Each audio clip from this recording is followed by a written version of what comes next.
नमस्कार मित्रांनो, तुमच्यासाठी नवीन जॉब अपडेट घेऊन आलेलो आहेत। बृहन्मुंबई महानगरपालिका भरती 2024 नवीन भरती निघाली आहे। ऑफिशियल नोटिफिकेशन आलं असून फॉर्म भरायला सुरुवात झाली आहे। यामध्ये खूप मोठ्या जागा आहेत। ही जाहिरात आली असून आपण व्हिडिओमध्ये पाहणार आहोत किती जागा आहेत, अर्ज कोण करू शकतो, वयोमर्यादा काय आहे, एज्युकेशन क्वालिफिकेशन काय लागणार आहे, पगार किती असणार आहे, फॉर्म कोठे भरायचा, अर्ज कधीपासून भरायचा, लास्ट डेट कधीपर्यंत, अशा प्रकारची संपूर्ण माहिती आपण या व्हिडिओमध्ये पाहणार आहोत। तर व्हिडिओ शेवटपर्यंत पहा। अशाच नवनवीन माहितीसाठी आमच्या चॅनलला सबस्क्राइब करा, बेल आयकॉनला प्रेस करा, शेअर करा, लाईक करा। चला तर मग व्हिडिओला सुरुवात करूया। बघा, बृहन्मुंबई महानगरपालिका भरती 2024 बघा किती जागांसाठी भरती आलेली आहे। खूप जागा आहेत, बंपर्स भरती आहे। 1846 जागासाठी ही भरती आलेली असून बघा तुम्ही लवकरात लवकर फॉर्म भरून घ्या। पहा, ही जाहिरात आहे बृहन्मुंबई महानगरपालिका सामान्य प्रशासन विभाग। जाहिरात बघा कधी आलेली जाहिरात आहे, 14/8/2024 म्हणजे 14 तारखेला ही जाहिरात आलेली आहे।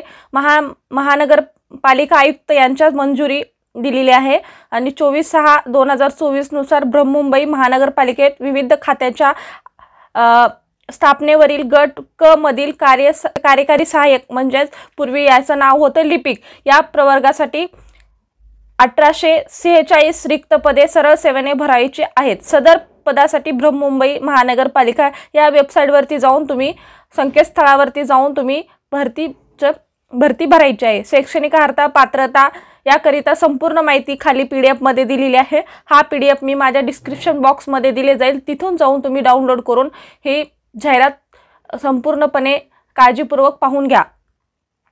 बघा, कार्यकारी सहाय्यक पूर्वीचे नाव आहे लिपिक या पदासाठी ऑनलाईन पद्धतीने अर्ज सादर करण्यापूर्वी उमेदवारांनी स्वतः खात्री करायची आहे की अर्ज करीत असलेल्या पदासाठी विविध अर्हता अटीची पूर्तता करीत असून सदर पदाकरिता हे पात्रता आहे। बघा, तुम्ही पात्रता काळजीपूर्वक वाचून घेणे महत्त्वाचं आहे। मी माझ्या चॅनलमध्ये एज्युकेशन क्वालिफिकेशन आणि तुम्हाला संपूर्ण माहिती मी देणारच आहे, तरी सुद्धा तुम्ही एकदा PDF काळजीपूर्वक पाहून घ्यायचा आहे। बघा, इथे काय माहिती दिलेली आहे। ऑनलाईन अर्ज करण्यासाठी उमेदवाराने नित्य वापरत असलेला वैध व्हॅलिड ईमेल ID असणे आवश्यक आहे। भरती प्रक्रिया, परीक्षेच्या प्रवेशपत्र तसेच इतर माहिती वेळोवेळी ऑनलाईन पद्धतीने देण्यात येणार असल्याची भरती प्रक्रिया पूर्ण कालावधीत सदर ईमेल ID वैध असणे आवश्यक आहे। सरळ सेवेने भरवायचे कार्यकारी सहाय्यक पूर्वीचे नाव आहे लिपिक। सवर्गातील पदाचे तपशील पुढील प्रमाणे आहे। बघा, पदाचे नाव काय आहे, कार्यकारी सहाय्यक पूर्वीचे नाव आहे लिपिक। वेतन श्रेणी सुद्धा दिलेली आहे 25,000 ते 81,100। भराव्याच्या रिक्त जागा किती आहेत, 1846। भराव्याच्या रिक्त पदांची संख्या किती आहे, 1846। गट काय आहे, क। बघा, बृहन्मुंबई महानगरपालिका कॉर्पोरेशन भरती 2024 पदाचे नाव काय आहे तर कार्यकारी सहाय्यक लिपिक जागासाठी भरती आहे। जागा किती आहेत तर 1846 जागासाठी ही भरती होणार आहे। शैक्षणिक पात्रता काय आहे आपण पाहणार आहेत। तर उमेदवार मान्यताप्राप्त मंडळाची माध्यमिक शालांत प्रमाणपत्र परीक्षा किंवा तत्सम परीक्षा उत्तीर्ण असावा। म्हणजे बघा, प्रथम परीक्षा उत्तीर्ण असावं। बघा, तुम्हाला 10वी किंवा 12वी पास असणे गरजेचं आहे आणि त्यामध्ये तुम्ही पहिल्याच वेळेस पात्र असणे गरजेचं आहे। तुम्हाला बॅकलॉग वगैरे लागला असेल किंवा तुम्ही ATKT मध्ये बसला असेल तर तुम्हाला चालणार नाही।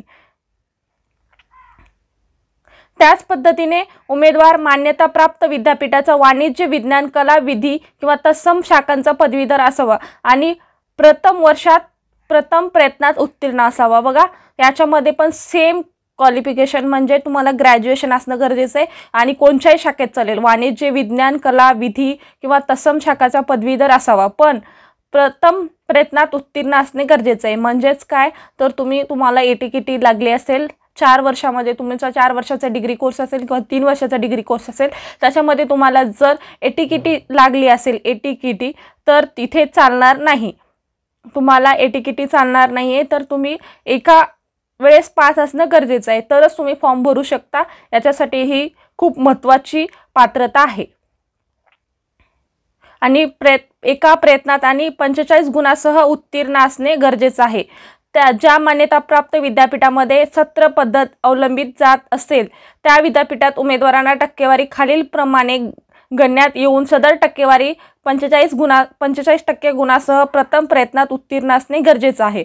बघा, म्हणजे तुमचं विद्यापीठामध्ये जर सत्र पद्धत म्हणजे पहिला फर्स्ट सेम सेकंड सेम असं जर तुमच्या विद्यापीठात असेल किंवा तुमच्या डिग्रीमध्ये असेल तर प्रत्येकाच्या डिग्रीमध्ये फर्स्ट सेम सेकंड सेम असतं। त्याच्यामध्ये तुम्ही पास असणे गरजेचं आहे आणि त्यासहित तुमचे गुण 45% असणे गरजेचं आहे, तरच तुम्हाला याच्यामध्ये फॉर्म भरता येणार।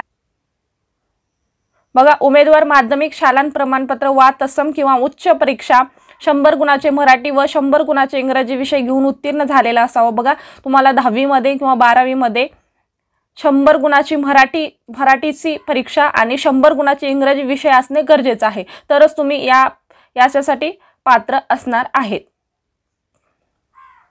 बघा, ही सेकंड पद्धतीची ही झाली जाहिरात। आणि थर्ड आहे, उमेदवारांकडे शासनाचे इंग्रजी व मराठी टंकलेखन प्रत्येकी किमान 30 शब्द प्रति मिनिटे वेगाने प्रमाणपत्रे असावे। बघा, इंग्रजी 30 शब्द प्रति मिनिटाच्या वेगाची परीक्षा उत्तीर्ण केल्याचे प्रमाणपत्र असावे। बघा, टंकलेखनाचे सुद्धा तुमच्याकडे परीक्षाचे प्रमाणपत्र असणे गरजेचं आहे। त्याच पद्धतीने आपण पाहूया, उमेदवार MSCIT परीक्षा उत्तीर्ण असल्याचे प्रमाणपत्र असावे। बघा, MSCIT सुद्धा असणे इथं गरजेचं आहे।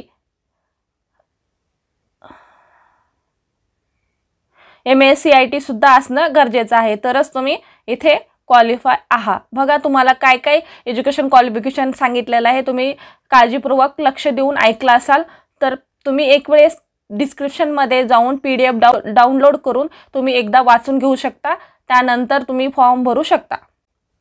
बघा, शासन निर्णय केलेले संगणक माहिती तंत्रज्ञान विषयात परीक्षा उत्तीर्ण केल्याचे प्रमाणपत्र असणे आवश्यक आहे। महाराष्ट्र शासनाच्या माहिती व तंत्रज्ञान संचालनाकडे या संदर्भात या पुढे वेळोवेळी निर्गमित केलेल्या व बृहन्मुंबई महानगरपालिकेत अंमलात आणलेल्या परिपत्रकातील तरतूद लागू होतील। बघा, तुम्हाला ही MSCIT असणे गरजेचं आहे आणि तुम्ही नसेल तर लवकरात लवकर काढून घ्या आणि फॉर्म भरायला सुरुवात करा। म्हणजे तुम्ही जर तुमचा कोर्स कंप्लीट केला असेल MSCIT आणि तुमचं म्हणजे सर्टिफिकेट निघालं नसेल तर तुम्ही फॉर्म भरू शकता। आणि उमेदवाराला संगणकातील, बघा, तुम्हाला संगणकाचं काय काय ज्ञान असणे गरजेचं आहे इथं ते सुद्धा दिलेलं आहे। तुम्हाला operating system, word processing, spreadsheet, presentation, database, software, email आणि इंटरनेट इत्यादी विषयी उत्तम ज्ञान असणे गरजेचं आहे। बघा, तुम्हाला हे एवढी सगळी एज्युकेशन क्वालिफिकेशनचे नियम असून अटी असून हे सुद्धा तुम्हाला 8 पूर्ण करावं लागणार आहे। तुम्हाला संगणकातील ज्ञान सुद्धा असणे गरजेचं आहे, त्यामध्ये एवढं सगळं तुम्हाला येणे सुद्धा गरजेचं आहे, तरच तुम्ही फॉर्म भरू शकता। बघा, आपण वयोमर्यादा काय लागणार आहे हे सुद्धा पाहूया। वयोमर्यादा अराखीव खुला प्रवर्गातील उमेदवारांना किमान 18 वर्ष व 38 वर्ष 18 वर्ष व 38 वर्ष कमाल वय असणे गरजेचं आहे। किमान आणि कमाल सुद्धा वय दिलेलं आहे। कमीत कमी जास्तीत जास्त 38 वर्ष, त्यापेक्षा जास्त असेल तर तुम्हाला इथे फॉर्म भरता येणार नाहीये। मागास प्रवर्गातील उमेदवारांसाठी कमीत कमी 18 वर्ष आणि जास्तीत जास्त 43 वर्ष वय असेल तर चालेल, तुम्ही फॉर्म भरू शकता। त्याच पद्धतीने बघा, अर्ज ऑनलाईन पद्धतीने करायचा आहे। अर्ज कशा पद्धतीने करायचा? ऑनलाईन पद्धतीने करायचे। अर्ज शुल्क काय आपण इथे पाहणार आहेत। अर्ज शुल्क बघा, राखीव प्रवर्गातील खुला प्रवर्गातील उमेदवारांना 1000 रुपये वस्तू सेवा कर म्हणजे GST सहित तुम्हाला 1000 रुपये फी असणार आहे आणि मागास प्रवर्गातील उमेदवारांसाठी 900 रुपये फी असणार आहे, तेही GST सहित। बघा, अर्ज करण्याची शेवटची तारीख काय आहे? 9 सप्टेंबर 2024। अधिकृत वेबसाईट काय आहे तर इथे दिलेली आहे। बघा, कशा पद्धतीने अर्ज अप्लाय करायचा इथे माहिती दिलेली आहे। वरील पदाकरिता अर्ज ऑनलाईन पद्धतीने करायचा आहे। अर्ज सादर करण्यासाठी सविस्तर सूचना संकेतस्थळावर उपलब्ध आहे। अर्ज दिलेल्या संबंधित पत्त्यावर सादर करावा। बघा, तुम्हाला पत्ता दिलेला नाहीये, इथे ऑनलाईन पद्धतीने फॉर्म भरायचा आहे, तर तुम्ही ऑनलाईन पद्धतीने फॉर्म भरू शकता, त्यासाठी इथे पत्त्याची आवश्यकता नाहीये। त्याच पद्धतीने अर्जामध्ये सर्व आवश्यक पात्रता अटी बाबत संपूर्ण माहिती घ्या। अपूर्ण अर्ज नाकारले जातील। बघा, संपूर्ण माहिती द्या, म्हणजे अर्जामध्ये संपूर्ण आवश्यक माहिती देणे गरजेचं आहे आणि अपूर्ण माहिती दिल्यास अर्ज नाकारला जाईल। अर्ज करण्याची शेवटची तारीख काय आहे? 9 सप्टेंबर 2024 ही अर्ज करण्याची शेवटची तारीख आहे। त्याआधी त्याआधी तुम्ही अर्ज करू शकता। 9 सप्टेंबर 2024 ही अर्ज करण्याची लास्ट डेट आहे। तुम्ही या आधी फॉर्म भरून घेऊ शकता। अशा प्रकारचा आजचा व्हिडिओ होता। कसा वाटला कमेंटद्वारे कळवा आणि व्हिडिओ आवडला असेल तर लाईक शेअर सबस्क्राइब करा। धन्यवाद।